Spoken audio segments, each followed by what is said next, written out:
코에 대해서는 정말 이상하고 괴담 같은 것들이 굉장히 많아요. 전문가들이 말하는 부작용이 많은 수술 1위가 코 수술. 실제로 겨울철이 됐을 때 코가 좀 빨개지시는 분들이 제법 있었어요. 코가 위험한 수술은 아니에요. 수술하신 병원 가서 꼭 진료받고 치료받으세요. 안녕하세요 시청자 여러분, 이세환 원장입니다. 요즘은 수술을 정말 주변에서 많이들 해요. 환자분들이 오셨었을 때 눈 수술은 별로 고민을 안 해요. 왜냐면 주변에서 한 분들도 많고, 또 눈은 절개를 안 하는 매몰이나 자연차법이 있기 때문에 눈에 대해서는 사실 좀 부담이 덜하고 부작용이라고 해봐야 그냥 풀리는 정도나 약간 비대칭 정도만 생각을 하는데, 코는 굉장히 신중하세요.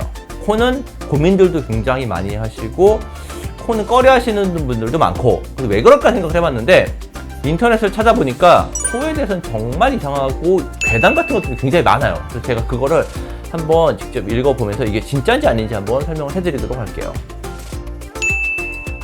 전문가들이 말하는 부작용 많은 수술 1위가 코 수술이야. 진짜 뜯어말리고 싶다. 차라리 코 필러를 해. 진짜 지금은 괜찮아도 10년 뒤 지나면 무조건 부작용 옴. 그냥 하지 말라고 주변 사람들 그냥 뜯어말린 사람인 것 같은데, 일단 차라리 코 필러를 해.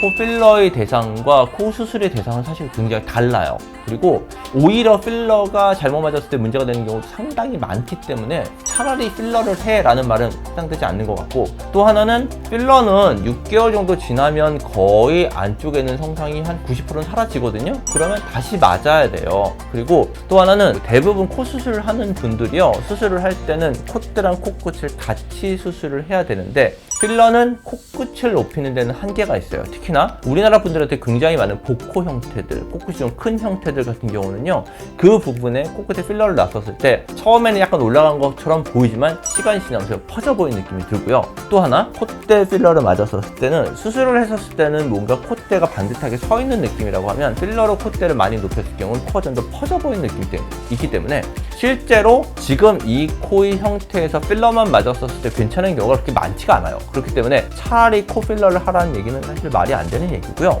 전문가들이 말하는 부작용이 많은 수술 1위가 코 수술? 그건 아닌 것 같은데요. 코 수술로 인해서 염증 생기는 빈도가 보통 한 2.7% 미만 정도를 보거든요. 처음에 한 2주 이내에 염증이 생기지 않으면 그 뒤로는 그렇게 잘 생기진 않고, 물론 본인이 흡연을 하거나 아니면 더 다치거나 이런 경우에는 미세한 염증이 생기면서 나중에 굳히기 오는 경우가 가끔 있어요.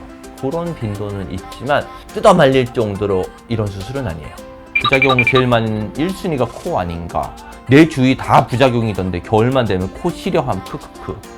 지금 코 수술 방법이 예전이랑 지금 되게 많이 달라졌거든요. 예전에는요, 코끝까지 보형물을 길게 넣었었고 L자 타입 보형물을 썼기 때문에 그 부분에 혈액순환이 안 좋아지고 피부가 얇아져서 실제로 겨울철이 됐을 때 코가 좀 빨개지시는 분들이 제법 있었어요. 그런데 요즘은 코끝을 수술할 때 연골로 수술을 하고, 또 만약에 피부가 굉장히 얇은 분들은 진피로 덧대서 수술을 하기 때문에 사실 이런 일도 생각보다 별로 없고요.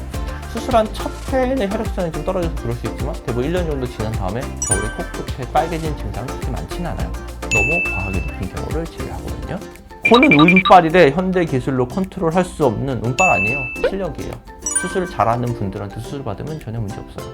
성형주의 코랑 턱이 괜히 위험한 게 아니다. 부작용은 언제 올지 모르고 지금은 괜찮아 보여도 코 안은 아닐 수 있어. 그럼 완전히 관련 없는 얘기죠. 코랑 턱이랑은 완전히 관련도 없는 수술이고, 코가 위험한 수술은 아니에요. 성형외과 의사들도 코는 원래 건드는 거 아니라고 할 정도니까, 그럼에도 코 수술하는 사람들은 혹시 모를 부작용을 감수하고 한 거지. 모든 수술은 부작용 감수하고 해요. 코 수술만 부작용 감수하나요? 눈도 그렇고, 코도 그렇고, 윤곽도 그렇고, 가슴도 그렇고, 모든 수술은 부작용을 감수하고 하는 거예요. 점점 발달하는 방향이 이 부작용의 빈도를 최소화하는 방향으로 수술을 하는 거고요. 성형외과 의사들도 원래 코를 건드는 게 아니라고 하는 사람 없습니다. 코 수술은 어려운 수술이에요. 저도 제가 수술을 10몇 년째 수술을 하고 있고 진짜 많은 수술을 하고요. 코 수술 정말 많이 했는데 지금도 저는 코 수술이 가장 어려운 것 같아요. 다른 수술들은 그렇게 변수가 그렇게 많지가 않아요. 눈이든 가슴이든 윤곽이든 양악이든 코는 변수가 굉장히 많아요. 상담을 받으면서 굉장히 좀 디테일하게 상담을 좀 받아보시고 수술하시는 분 경력이나 이런 걸 잘 보는 게 중요한 것 같아요. 재밌는 댓글들도 있네요. 재밌는 거 한번 볼까요? 내 친구 갑자기 코에서 피 나서 거울 봤는데 보형물 튀어나와 있었대. 이거 실제로 있을 수 있는 일이에요. 보형물이 이게 뚫고 나오는 경우 가끔 있거든요. 근데 뚫고 나오는 경우가 코 끝에서 뚫고 나오는 경우도 있고 코 안쪽에서 뚫고 나오는 경우도 있는데 이게 그냥 뚫고 나오는 게 아니라 전조 증상이 있어요. 코 수술하신 분들은 이건 좀 잘 들으시는 게 좋은데 코 수술 받았던 분들이 갑자기 코 끝에 뾰루지, 여드름이나 피부 트러블 같은 거 생겨서 이게 반복적으로 생겼다 가라앉았다 생겼다 가라앉았다 하시는 분들은 염증을 의심을 해봐야 돼요. 아니면 코 안쪽 있는 데서 약간 부풀어 올랐다 가라앉았다 여드름 생긴 것처럼 이거 반복하시는 분들은요 이거 염증 생겨 있는 경우 많아요. 그렇게 생각하시면 돼요. 우리 여드름 생겼다가 여드름 처음에 약간 빨개졌다가 더 빨개지고 그랬다가 끝에 노란 거 생겼다가 터지죠. 터지면 안쪽에서 진물 나오는 거 똑같이 코 끝에서 만약 여드름이 터지면 그 안쪽에서 보형물이 나와요. 피부가 얇아지는 거거든요. 실제로 코 끝에서 나오는 분들도 있고 코 안쪽에서 나오는 분들도 있어요. 이게 그냥 갑자기 코에서 피 나는 게 아니라 코딱지가 생기거나 아니면 코에 피가 피딱지처럼 해서 계속 조금씩 묻어 나오거나 아니면 코에서 여드름처럼 뭔가 나와서 진물이 나오거나 이런 며칠 동안 이렇게 있어요. 그러다가 갑자기 보형물이 안쪽으로 나오는 거죠. 하얀 색. 라섹도 똑같음. 의사 잘 만나고 관리만 잘하면 돼. 이건 모든 것 같아 그렇지 않나? 어떤 수술이든지 의사 잘 만나서 관리 잘하면 문제가 생길 수가 있나요? 나 아까 의사신데 쌍수는 반대 안 하셨거든? 근데 코는 절대 건드리지 말라고 하시고 같은 의사라고 하더라도요 본인 분야가 아닌 분야는 잘 몰라요. 저도 다른 과 진료를 볼 때는요 제가 의사라는 건 얘기를 하지만 그냥 저는 완벽하게 의사가 아닌 일반인의 입장에서 그분들의 의견을 들어요.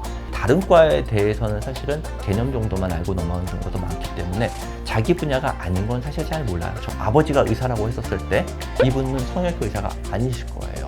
코 수술하면 언젠가는 꼭 염증이나 구축 같은 부작용이 생긴다는데 사실인가요? 보통 학회에서 얘기를 하는 건 한 3% 미만 정도 봐요.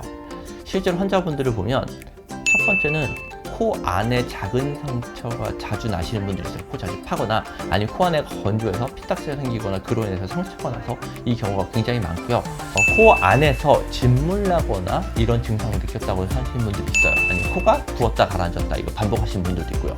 이런 분들은 그런 증상이 있으면 그냥 계시지 마시고 수술하신 병원 가서 꼭 진료받고 치료받으세요. 초반에 치료 잘하면 구축이나 이런 거 안 생길 수 있거든요. 그런데 치료가 늦어지게 되면 항상 문제가 생겨요. 비절개 수술은 불 끄고 하는 거나 마찬가지라고 위험하다는데 사실인가요?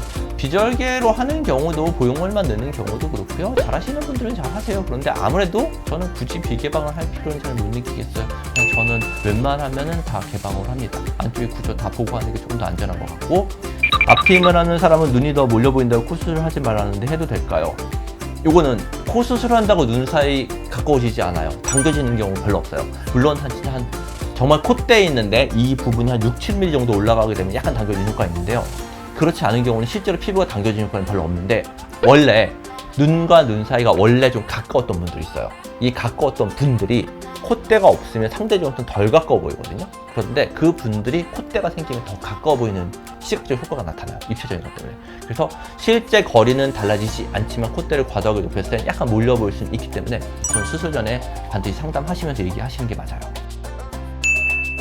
정말 많아요. 저도 뭐 인터넷 보면은 뭐 코 수술은 하면 안 된다더라, 뭐 의사들이 말리는 수술이 코 수술이다더라, 뭐 이런 굉장히 괴담도 많고 남자도 그렇고 여자도 그렇고요. 코가 굉장히 중요해요. 제가 지난번 영상 때도 얘기했지만 사람의 인상에 있을 때 코가 굉장히 중요한데 그래서 사람들이 제일 관심도 많은 수술이고 하고 싶은 수술인데 이런 괴담들 때문에 약간 망설여지는 게 있어요. 실제로 코 수술 아까 말씀드렸지만 어려운 수술이에요. 어려운 수술이기 때문에 코 수술 경험이 적은 분들한테 수술받으면 부작용이 생기거나 재수술하는 확률이 확실히 높은 수술이에요. 그래서 코 수술 경험 많은 분들한테 가시는 게 맞고요. 오늘도 영상 시청해 주셔서 감사합니다. 다음에 또 뵙겠습니다.